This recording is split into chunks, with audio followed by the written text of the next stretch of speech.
అందరికీ నమస్కారం. జై తెలంగాణ, జై తెలంగాణ, జై తెలంగాణ. జై తెలంగాణ. అవుట్సోర్సింగ్ ఉద్యోగులు వెంటనే, అవుట్సోర్సింగ్ ఉద్యోగులు వెంటనే ఎట్లా చేయాలి? ఏజెన్సీ వ్యవస్థను వెంటనే రద్దు చేయాలి. అయితే అందరికి కూడా తెలంగాణ సమాజం తరపున ఈరోజు ఇక్కడ ఈ రాష్ట్రంలో గత కొంతకాలంగా అనేక రకాలైనటువంటి సమస్యలు ఈరోజు పరిపాలన లోపం వల్ల రేవంత్ రెడ్డి గారికి కనీసమైనటువంటి పరిపాలన అవగాహన లేకపోవడం వల్ల అనేకమైనటువంటి సమస్యలతోటి ఈరోజు తెలంగాణ సమాజం అంతా కూడా విలవిల్లాడుతా ఉంది. అందులో ఇక్కడ మనం చూస్తా ఉన్నాం, నేను ప్రత్యక్షంగా 2 సంవత్సరాల నుంచి ఈ సమస్య పైన అనేక సందర్భాల్లో అనేక వేదికల మీద మాట్లాడుతా ఉన్నాను. 2 లక్షల సంబంధించినటువంటి అవుట్సోర్స్ ఉద్యోగం అని చెప్పేసి ఒక లెక్క మొదటి నుంచి కూడా ఉన్నది. కానీ రీసెంట్ గా ప్రభుత్వం ఏం చెప్పింది, ఎవరైతే అవుట్సోర్స్ ఉద్యోగులు కాంట్రాక్ట్ ఉద్యోగులు వాళ్ళందరినీ కూడా ఇంటిగ్రేటెడ్ ఫైనాన్షియల్ మేనేజ్మెంట్ సిస్టమ్ లో మీ వివరాలు నమోదు చేయమని చెప్పేసి అడిగితే దానిలో 5 లక్షలకు పైగా ఉద్యోగాలు ఈ అవుట్ సోర్సింగ్ సంబంధించిన ఉద్యోగాలు అని చెప్పేసి లెక్క తేలింది. దానిలో భాగంగా విచిత్ర విషయం ఏంటంటే కొన్ని డిపార్ట్మెంట్లలో కొంతమంది ఉన్నతాధికారులు కొంతమంది పొలిటీషియన్స్ కలిసి అసలు ఎవరైతే జాబ్ చేస్తారో వాళ్ళ వివరాలు కూడా నమోదు చేయడం పరిస్థితి కూడా కొన్ని వేల మంది ఉన్నారు. అంటే కేసీఆర్ కాలం నుంచి రేవంత్ రెడ్డి వరకు కూడా కొన్ని వేల కోట్ల కుంభకోణం ఈ అవుట్ సోర్సింగ్ ఏజెన్సీల ద్వారా ప్రజల సొమ్ము వృధా అయింది అనేది చాలా స్పష్టంగా మనకైతే అర్థమవుతా ఉంది. ఈరోజు కేసీఆర్ ను కాదని, కేసీఆర్ అనే దుర్మార్గుడిని కాదని మనం రేవంత్ తెచ్చుకుంటే తెలంగాణ నుంచి పొయ్యిలో పట్టట్లేదు తెలంగాణ పరిస్థితి. అంటే ఎంత దారుణంగా తయారైందంటే కేసీఆర్ దుర్మార్గుడు, కేసీఆర్ దోపిడీదారుడు అనుకుంటే కేసీఆర్ ను మించిన దోపిడీదారుడు, కేసీఆర్ ను మించిన దుర్మార్గుడు రేవంత్ రెడ్డి తయారైండు. ఎంత దుర్మార్గం అంటే అమానవీయంగా కనీస మానవత్వం లేకుండా ఈరోజు రేవంత్ రెడ్డి యొక్క పాలన కొనసాగుతా ఉంది. ఎన్ని సమస్యలు తెలంగాణ ఈ వారం రోజుల నుంచి నాగర్ కర్నూలులో ఒక చిన్న పాప చనిపోతే కనీసమైనటువంటి చర్యలు, అదే విధంగా ఇక్కడ మధు పార్క్ అనేటువంటి ఒక అపార్ట్మెంట్ లో కూల్చేసి అక్కడ గాంధీ విగ్రహం 5,000 కోట్లతో కడతా అని చెప్పేసి దాదాపు 500 ఫ్యామిలీలు కాకుండా చుట్టుపక్కల 10 ఎకరాలకు సంబంధించిన భూములను కూడా తీసుకున్నామంటే ఒక ప్లాన్ లో ఉన్నారు. నిన్నటికైనా ఖమ్మంలో వెలుగుమట్లలో భూదాన్ భూములు 100 గజాల ప్లేస్ లో కట్టుకున్నారు. అది కూడా భూదాన్ ఇచ్చినటువంటి ప్రొసీడింగ్స్ ప్రకారం న్యాయపరంగా కట్టుకుంటే వాళ్లను నిర్దాక్షిణ్యంగా కట్టు బట్టలతోటి ఆ కూలీ బతుకులన్నింటినీ కూడా రోడ్డపాలు చేసి 4 రోజులుగా తిండి పెట్టకుండా దుర్మార్గం చేస్తా ఉన్నారు.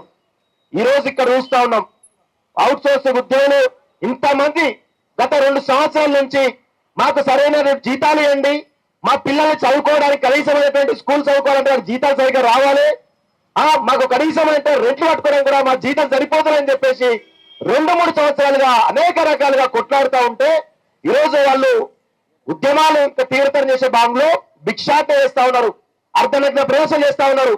ఈరోజు గాంధీ మార్గంలో చేస్తా ఉంటే ఇక్కడ చూస్తున్నాం కదా, పోలీస్ డిపార్ట్మెంట్ అంతా మిమ్మల్ని కట్టవేసే ప్రయత్నం చేస్తా ఉన్నారు.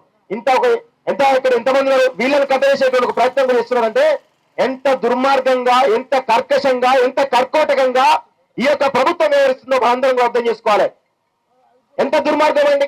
ఏజెన్సీల ద్వారా మనకు వచ్చేటువంటి జీతం కంటే కూడా బేసిక్ జీతం 15,000 వస్తే మనకు వచ్చేటువంటి జీతం 13,000 రూపాయలు. జనరల్ గా ప్రభుత్వ ఉద్యోగి ఎవరైనా ఉంటే బేసిక్ జీతం 15,000 వస్తే వారికి వచ్చేటువంటి జీతం 40,000, 50,000 వస్తుంది. కానీ విచిత్రం ఏంటంటే అసలు జీతం బేసిక్ జీతం నుంచి ఎక్కువ రావాలన్నా తక్కువ వస్తా ఉంది. ఇంత దుర్మార్గమైన పరిస్థితి అవుతా ఉంది. ఇంకొక విషయం ఏంటంటే 5-6 నెలలుగా ఈ అవుట్ సోర్సింగ్ ఉద్యోగులందరికీ కూడా జీతాలు రాక మొన్న సూర్యాపేటలో ఒక అవుట్ సోర్స్ ఉద్యోగి ఆత్మహత్య చేసుకున్నాడు. ఇలాంటి సంఘటనలు చాలా ఉన్నాయి. అంటే అప్రపాలై ఆ కుటుంబాన్ని పోషించుకోలేక, పిల్లల్ని చదివించుకోలేక, భార్యకు సరైన తిండి పెట్టలేక ఎంత ఇబ్బందికరమైన పరిస్థితులు ఉంటా ఉంటే కనీసంగా ఆ రోజు రేవంత్ రెడ్డి ఇచ్చేటువంటి హామీ కదా, మీరు మాకు ఓట్లు వేయండి, మీరు మాకు ఓట్లు వేపియండి, తద్వారా మేము అధికారంలోకి వస్తాం, అధికారులకు వచ్చిన వెంటనే ఈ అవుట్ సోర్స్ సంబంధించినటువంటి ఉద్యోగ సమస్యలు మొత్తం పరిష్కారం చేస్తామని చెప్పేసి మేనిఫెస్టో చెప్పిండు. అనేకమైనటువంటి బహిరంగ సభల్లో కూడా చెప్పినటువంటి విషయం మనందరూ కూడా తెలుసు కదా.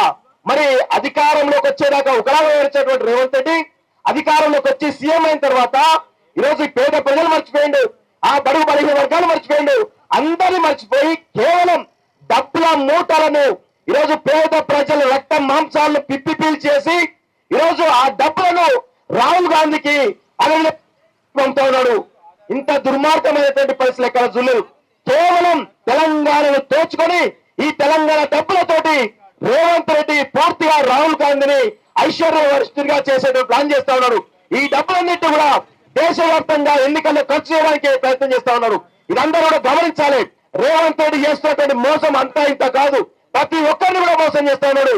ప్రతి వారిని తెలంగాణలో ఉన్నటువంటి ఉన్న వనరులను ఏవైతే కేసీఆర్ దోచుకోగా మిగిలిన వనరులన్నింటి కూడా దోచుకొని కేసీఆర్ బొక్కలు మిగిలిచ్చుడు. ఆ బొక్కల్ని కూడా వదిలిపెట్టకుండా ఈ దుర్మార్గందరూ కూడా చాలా దుర్మార్గంగా కర్కశంగా దోచుకొని తెలంగాణ సర్వనాశం చేసే విధంగా వీళ్ళందరూ కూడా తెలంగాణ సమాజం యొక్క రక్తాన్ని ఆగుతా ఉన్నారు ఈ దుర్మార్గులంతా కూడా.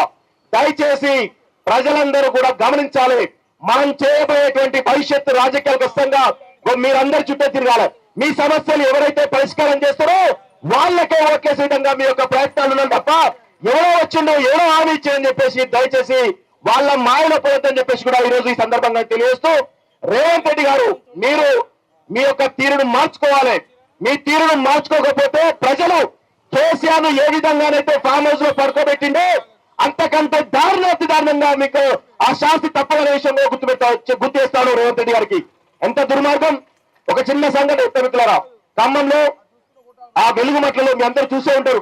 ఆ 100 గజాల ప్లేస్ లో ఆ పేదవాళ్ళు కూలి పని చేసుకునేటువంటి బతుకులు భూదాన్ బోర్డు ఇచ్చేటువంటి భూములకు సంబంధించి వాళ్ళ భూదానిచ్చిందని చెప్పేసి వాళ్ళు ఇల్లు కట్టుకుంటే రేఖల షెడ్లు కట్టుకుంటే చుట్టుపక్కల మొత్తం కూడా పొంగులేటి శ్రీనివాసరెడ్డి 100 ఎకరాల భూములు ఉంటాయి, పువ్వారాజయ్య 100 ఎకరాల భూములు ఉంటాయి, తుమ్మల నాగేశ్వరరావు 100 ఎకరాల భూములు ఉంటాయి. ఇంకా వీళ్ళ సామాజిక సంబంధించినటువంటి కమ్మ రెడ్డి రియల్ ఎస్టేట్ పార్టీకి సంబంధించిన భూములు 100 ఎకరాలు ఉంటే ఆ మధ్యలో ఈ భూములు ఉంది 60 ఎకరాలు. ఈ 60 ఎకరాలు కాదు 30 ఎకరాలే భూదాన్ భూమి అని చెప్పారు. అయినప్పటికీ కూడా 30 ఎకరాలు ఉన్నటువంటి ఈ యొక్క చిన్న పీల వాళ్ళను కడు పీల వాళ్ళను ఖాళీ చేపించి ఈ రోజు వాళ్ళ రోడ్ల బతుకులు ఉన్నాయి. ఆ యొక్క అంశాన్ని నేను కవర్ చేస్తామని అయితే నన్ను జర్నలిస్ట్ రఘు గారిని అరెస్ట్ చేయడం జరిగింది. అరెస్ట్ చేయడమే కాకుండా మా పైన పౌర స్టేషన్లలో కేసులు పెడతా ఉన్నారు. ఇంత దుర్మార్గం ఇక్కడ చూడలే. కేసీఆర్ హయాంలో మా పైన ఎన్ని కేసులు పెట్టినప్పుడు కూడా మేము వెనకడు వేయలేదు. రేవంత్ రెడ్డి అంతకు మించి అంతకు 10 కేసులు పెట్టినా మేము వెనకడు వేసే ప్రసక్తే లేదు. తెలంగాణలో దుర్మార్గం వల్ల దుష్ట పాలన కొనసాగుతోంది. ఆ దుష్ట పాలన ఎంత పోయే వరకు కూడా మేము ఎక్కడ కూడా నిద్రపోము, రేవంత్ రెడ్డి నిద్రపోనియం. మీ పక్షాల నుండి కొట్లాడతాం, ఎంతకైనా మేము తెగించి కొట్లాడతామని చెప్పేసి మరొకసారి మీ అందరూ కూడా హామీ ఇస్తూ ఈ అవకాశం ఇచ్చే మీ అందరూ కూడా ధన్యవాదాలు తెలుసు. జై తెలంగాణ. ఏజెన్సీ వ్యవస్థను వెంటనే అవుట్సోర్స్ కార్పొరేషన్ వెంటనే జై Telangana. Thank you very much.